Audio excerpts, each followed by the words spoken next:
Ito yung isang alaga ko dito sa bakuran, sa mga stud ko. So, bago na rin siya. Kaso may bisyo to. Huwag mong basta-basta dadamputin at talagang tutukain ka at paglalaroan ka.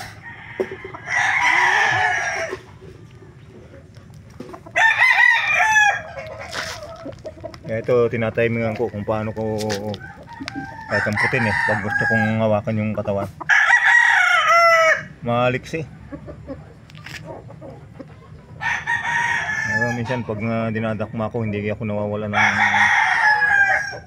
kagat dito sa braso ko. Talagang may mga ganong klase ng manok.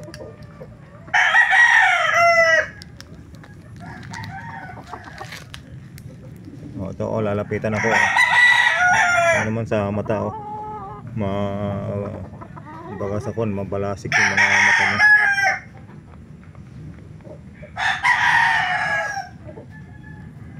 Ito may giri-giri, ito mo, parang tingin niya yata sa akin, parang isa rin akong manok na gusto niyang siyapulin.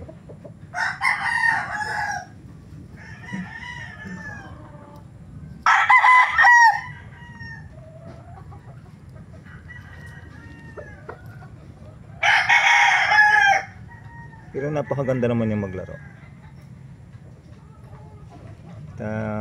Isa ito sa hinahangaan ko na may angking bilis at matalino. Tuloy-tuloy yung pagkukondisyon ko. Kailangan kondisyon mo ang mga manok natin, ang mga manok nyo, para makita mo ang tunay na laro ng isang pinali. Okay mga viewers, salamat ulit sa inyong panonood.